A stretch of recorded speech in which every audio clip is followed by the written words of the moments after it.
성령 강림절후 19번째 주일입니다. 이번 주는 제가 여러분에게 전할 하나님의 말씀을 묵상하던 중에 예전에 작성했던 저의 글귀 하나가 생각이 났습니다. 그 글을 한번 제가 읽어드리겠습니다. 하나님은 인간의 우연이라는 방법을 통하여 자신의 필연적인 계획을 이루어 가신다. 지난 한 달여간을 돌아다보면요, 저 스스로에게는 참 우연찮은 기회들이 많았던 것 같습니다. 우연찮은 기회에 지구촌 교회의 중보기도 세미나에 참여해서 기도와 특별히 중보에 대한 중요성에 대해서 되새기는 시간을 가졌고요. 또 귀한 은사님을 만나서 교회의 방향에 대해서 이야기를 서로 나누다가 우연찮은 기회에 좋은 분을 소개받게 되었습니다.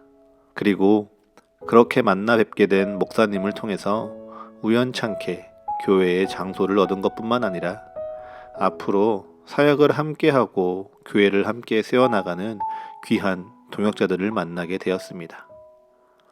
무엇보다 더 놀라운 것은요, 그 모든 시간을 거쳐서 지난주 우리가 함께 기도하자 권면하고 나서 한 주를 살아본 다음에 다시 이 말씀을 마주한다는 사실입니다.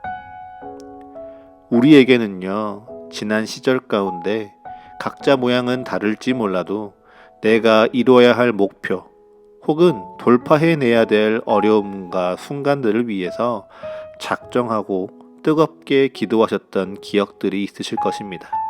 그렇지만 이제는 그렇게 청년의 때 지난날 품었던 잠시의 열정이 아니라 평생의 신앙생활을 위해서 우리는 기도의 근육들을 만들어 가야 한다. 그렇기에 작정하고 기도하는 것이 아니라 평생 기도하며 살기로 작정해야 한다라고 지난주 권면하였었죠. 하지만 한 주를 살아보시니 어떻습니까? 특별히 이루어야 할 목표 혹은 돌파하거나 극복해야 될 어려움이 없음에도 항상 잊지 않고 기도한다는 것이 쉽기만 한 주셨나요?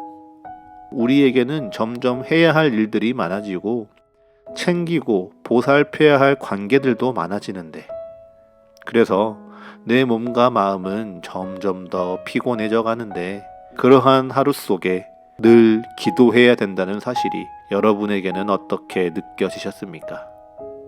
그런 우리의 마음을 하나님께서 다 알고 계시는 것처럼 오늘 성서일가 본문은 우리에게 이렇게 말씀하고 있습니다.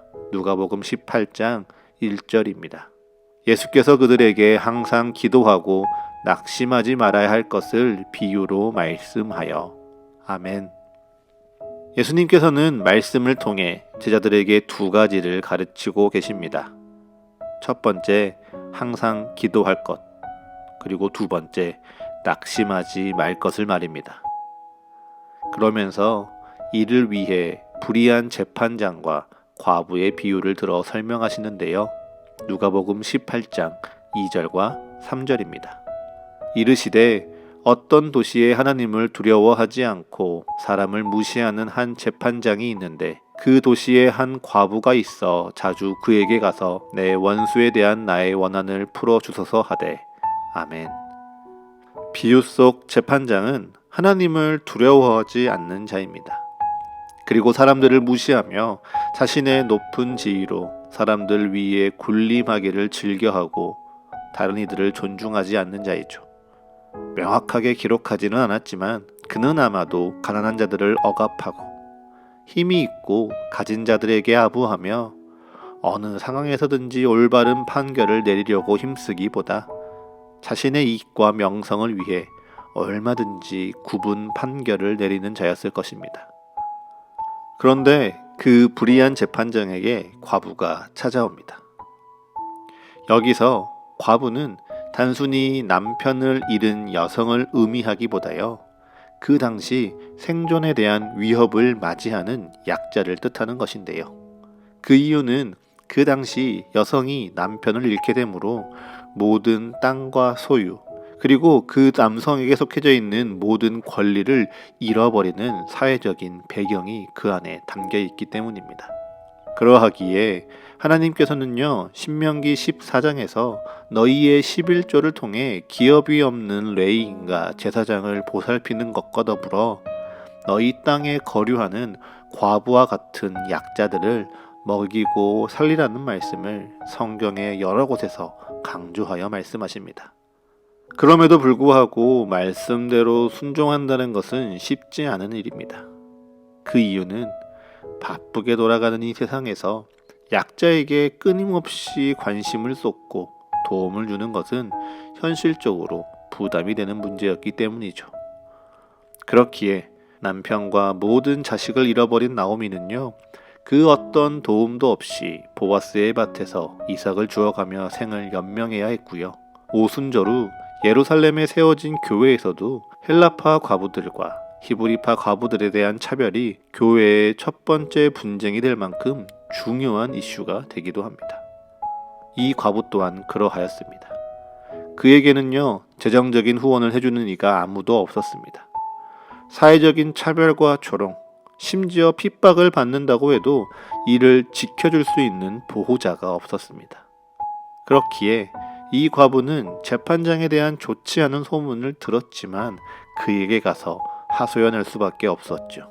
재판장을 찾아가 호소하고 또 호소하는 것, 그것 외에는 그녀가 할 수 있는 일이 아무것도 없었습니다. 그리고 이러한 그녀의 끈질긴 호소를 더 돋보이게 하는 것은 그 당시 법정의 모습인데요. 우리가 생각하고 있는 법정에 대한 이미지는 굉장히 엄숙하고 격식을 갖춘 정돈된 공간입니다.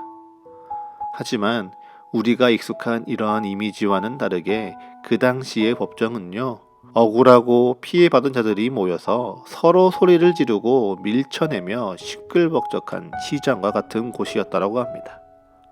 즉, 자신의 권리를 침해받은 수많은 남성들이 모여서요, 나의 주장을 들어달라고 아우성치는 곳에서 그녀는 여성으로서 날이면 날마다 찾아가 나를 돌아봐달라고 외치고 있는 것이죠. 얼마 동안은 이 재판장은 과부의 호소를 무시했습니다. 하지만 그녀가 자신의 원한을 무시하여도 끊임없이 찾아오자 귀찮아지기 시작합니다. 심지어 원한을 풀어내기 위해서라면 자신에게 어떠한 위해를 가할지 모른다는 두려움을 느끼기 시작하죠. 그래서 이 재판장은 마음을 고쳐먹습니다. 이 여인의 원한을 풀어주기로 말이죠. 이러한 비유를 들어 예수님께서 말씀하십니다. 하물며 하나님께서 그 밤낮 부르짖는 택하신 자들의 원한을 풀어주지 아니하겠느냐? 그들에게 오래 참으시겠느냐? 내가 너희에게 이르노니 속히 그 원한을 풀어주시리라. 아멘. 이 말씀을 보면요, 과부가 원하는 것을 끈질기게 호소하고 도와달라고 외치는 것과 같이 하나님께 바라는 바가 있다면 너희도 기도하되 그것이 한 번에 이루어지지 않았다고 낙심하지 말고 기도하고 또 기도하고 또 기도하면 하나님께서 그것을 오래 참지 않으시고 이루어 주신다라고 기도의 비밀을 우리에게 가르쳐 주시는 것 같습니다. 그리고 이러한 과부의 모습이요, 오늘 성서일과 구약의 본문인 창세기 32장에 신비한 존재와 씨름하는 야곱의 절박한 모습과도 참 많이 닮아 있기도 하죠. 창세기 32장 24절부터 26절의 말씀입니다. 야곱은 홀로 남았더니 어떤 사람이 날이 새도록 야곱과 씨름하다가 자기가 야곱을 이기지 못함을 보고 그가 야곱의 허벅지 관절을 치매 야곱의 허벅지 관절이 그 사람과 씨름할 때에 어긋났더라. 그가 이르되 날이 새려하니 나로 가게 하라. 야곱이 이르되 당신이 내게 축복하지 아니하면 가게 하지 아니하겠나이다. 아멘. 야곱은요, 천사로 생각되어지는 신비한 존재와 밤새 씨름을 합니다. 그런데 놀랍게도 그 신비한 존재는 야곱을 힘으로 꺾지 못하죠. 그래서 그는 야곱의 허벅지 관절을 치는 야비한 방법을 씁니다. 그럼에도 불구하고 야곱이 끝끝내 그 손을 놓지 않으며 나를 축복하고 가라고 당당하게 그리고 끈질기게 요구하죠. 그러자 이 신비한 존재는 야곱의 이름을 이스라엘이라 부르며 내가 하나님과 및 사람들과 겨루어 이겼다라고 선포합니다. 이렇듯 끈질기게 기도하면 정말 하나님께서 축복하시는 것 같습니다. 바라는 것을 포기하지 않고 끝까지 붙잡으면 하나님도 이기고 그것이 이루어지는 것, 이것이야말로 참 기도의 능력이라고 느껴집니다. 그런데 여러분, 정말 기도의 능력이 나의 뜻을 이루는 것일까요? 과부처럼 또 야곱처럼 원하는 것을 끈질기게 붙들고 포기하지 않으면 하나님도 이기고 그것을 이루어낼 수 있는 것이 기도하는 이가 누릴 축복일까요? 이 기도라는 모습을 통해 과부와 야곱의 모습을 돌아보면요, 사실 이 두 사람의 삶은 매우 다르다는 걸 확인할 수 있습니다. 먼저 과부는 어떠했습니까? 모든 것이 어려운 자입니다. 가진 것이 없고요, 잘 될 수 있는 희망도 없습니다. 무엇보다 그녀가 삶 속에 무엇을 원한다고 하여도 그것을 이루어낼 수 있는 방법이 전혀 없는 자입니다. 그런데 야곱은 어떻습니까? 야곱은요, 성경에 처음 등장하는 순간부터 자신이 원하는 바는 다 이루며 살아온 사람입니다.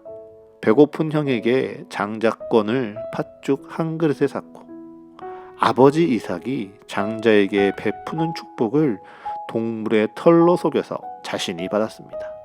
사모하는 라헬과 결혼하기 위해서요, 뜻없이 레아와 먼저 결혼했고요. 그리고 나서도 7년을 기다려 끝내 그녀와 한 가정을 이루기도 하죠. 무엇보다 라반이 그를 핍박하려고 하자 그에게 지난날의 모든 품삯을 받는다는 목적을 위해서요, 못된 꾀를 부려 부자가 되기도 합니다. 그렇게 자신이 원하던 바를 다 이루고 고향으로 돌아오는 길에 야곱은 두려움에 휩싸입니다. 하지만 이 두려움 속에서도요, 야곱은 여전히 자신이 할 수 있는 일을 했었죠. 때를 둘로 나누고 에서의 화를 누그러뜨릴 것 같은 예물을 준비합니다. 그러고도 에서가 자신을 해칠까 두려워서 예물을 종들에게 맡겨 때를 지어 보내며 서로 살피게 하죠. 그러고도 모자라서 자신의 사랑하는 두 아내와 두 여종과 11아들을 먼저 건너가게 하고 자신만 야복강에 홀로 남아 에서의 화를 피하려고 합니다. 여기에 지금껏 살아온 삶이 너무 다른 이 과부와 야곱의 공통점이 있습니다. 그것이 바로 그들이 세상 앞에 자신의 뜻대로 이룰 수 없는 한계와 어려움을 맞닥뜨렸다는 것이죠. 그 상황 속에서 그들은 기도합니다. 내가 주께 간구하오니 나를 건져내시옵소서라며 간절히 끈질기게 기도하죠. 그리고 우리 주님은요, 그 기도에 응답하십니다. 그들의 신음소리와 부르짖음을 들으시고 그들의 간구에 응답하시는 것입니다. 내가 너와 함께 있다 말씀하시고 내가 너와 함께 있음을 확인시켜 주십니다. 여러분, 이것이 바로 기도의 참된 은혜입니다. 이것이요, 바로 기도의 참된 축복입니다. 물론 불의한 재판장과 과부의 비유를 들어본다면요, 이 땅 가운데 나의 필요를 채우시고 그 요구 가운데 응해 주시는 것, 그것은 분명 기도를 통한 축복 가운데 하나입니다. 하지만 기도의 응답을 통하여 내 삶의 문제와 어려움이 해결되는 것은요, 하나님께서 우리에게 기도를 통하여 허락하여 주시는 축복의 아주 일부분에 지나지 않습니다. 하나님께서 우리에게 정말 기도를 통하여 누리기 원하시는 축복은요, 주님께서 우리와 함께 하신다는 그 약속을 잊지 않는 삶을 사는 것입니다. 그래서 그 약속을 믿는 우리에게 기도할 때마다 주님께서 그의 얼굴을 향하여 우리에게 비추시며 우리를 살피시고 우리를 지키시며 우리를 인도하신다는 것을 더욱 굳게 믿는 삶이지요. 이것이 바로 임마누엘, 하나님이 우리와 함께 하신다는 찬양입니다.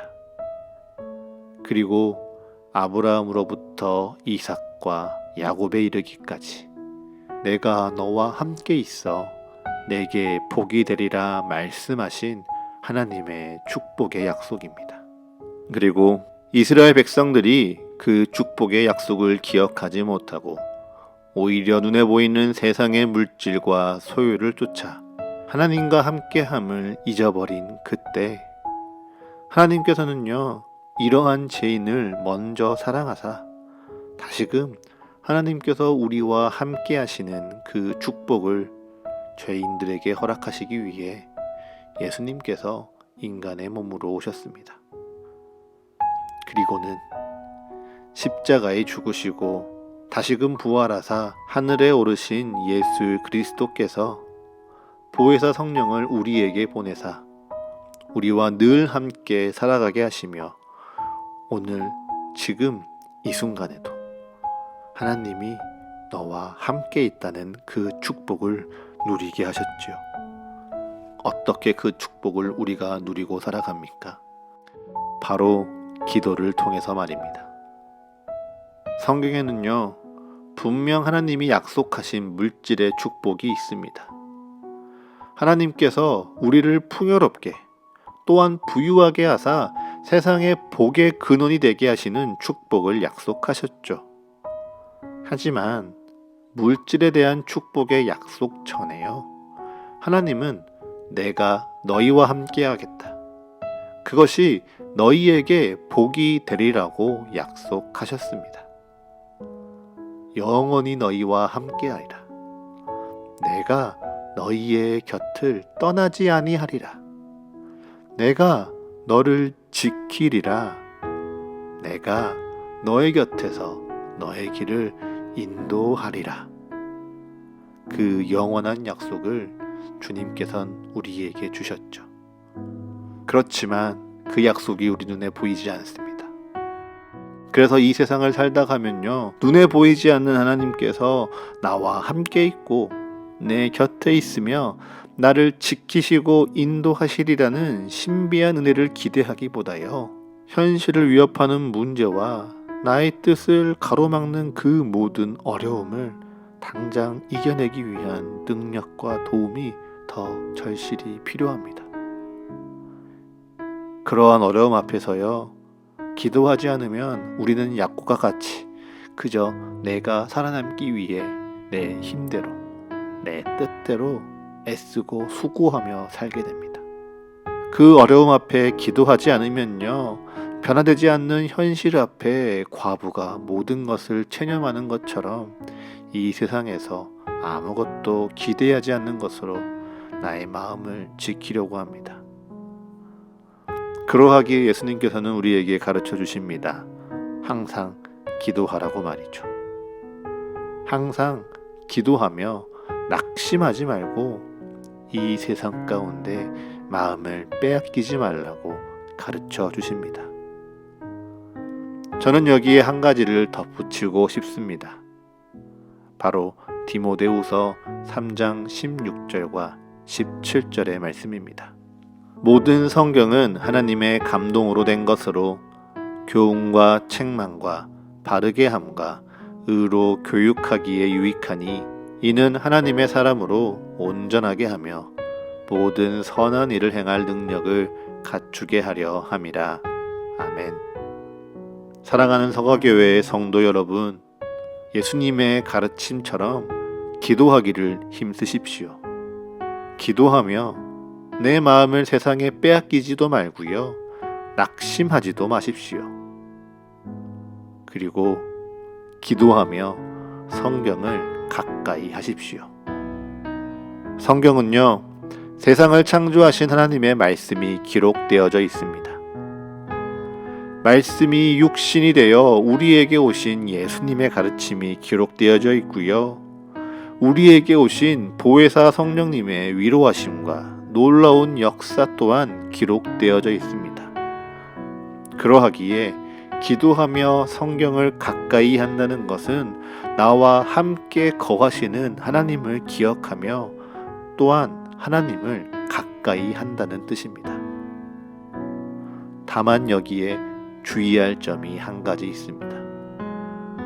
분명 성경이요 내게 주시는 말씀이 있고요.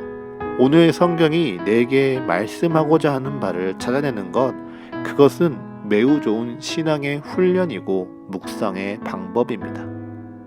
그런데 그렇게 성경을 내게 주시는 말씀으로만 대하다 보면요, 어느새 나는 나에게 필요한 성경을 말씀을 찾으려 하거나 어떻게든지 내가 받아들일 수 있는 의미를 만들어내려는 모습을 발견할지도 모릅니다. 그것도 아니라면 지금 당장 듣고 싶은 말씀이 없고 필요한 말씀이 없으니 성경을 내 삶에 가까이 할 필요를 못 느끼게 되죠. 분명하게 기억하십시오. 성경을 읽는다는 것은요, 내가 하나님께로 나아간다는 것입니다. 기도하며 성경을 대한다는 것은요, 나와 함께 하시는 하나님을 마주한다는 것입니다. 그러니 여러분, 성경을 읽고 또한 기도하십시오. 성경을 가까이 하며 하나님께서 나와 함께 하신다는 것을 기도 가운데 느끼시고 또한 기억하십시오. 그러한 때 혹 내게 말씀하고자 하는 바를 느끼신다면 감사함으로 받으시면 됩니다. 혹 내게 아무 말씀도 하지 않는 것 같은 성경을 대한다고 해도요, 실망하지 마십시오. 내 생각, 내 뜻을 잠시 내려놓고 성경을 읽으며 하나님 앞에 나를 비워낼 수 있는 그 시간이 바로 우리에게 은혜입니다.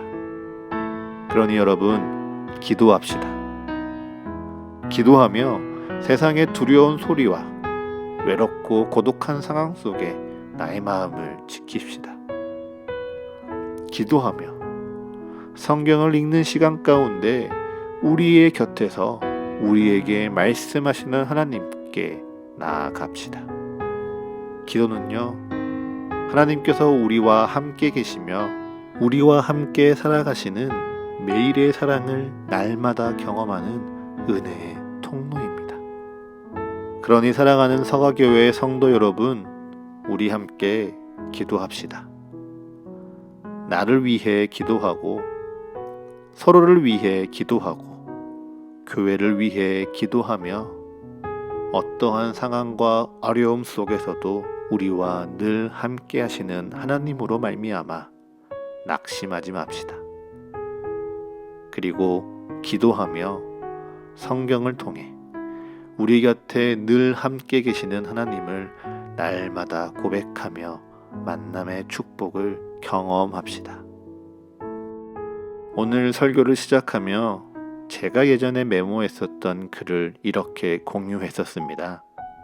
하나님은 인간의 우연이라는 방법을 통하여 자신의 필연적인 계획을 이루어 가신다.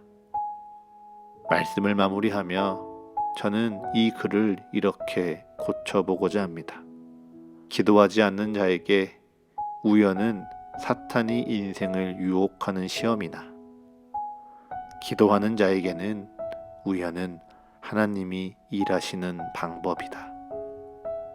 이 글을 기억하는 한 주, 항상 기도하며 삶의 자리 가운데 하나님이 나와 동행하신다는 평안을 느끼는 그 모든 삶의 예외를 통하여 나에게 찾아오는 수많은 우연이 모든 것이 다 하나님의 역사요 사랑이라 고백되어지는 이 한 주 되시기를 간절히 축복합니다.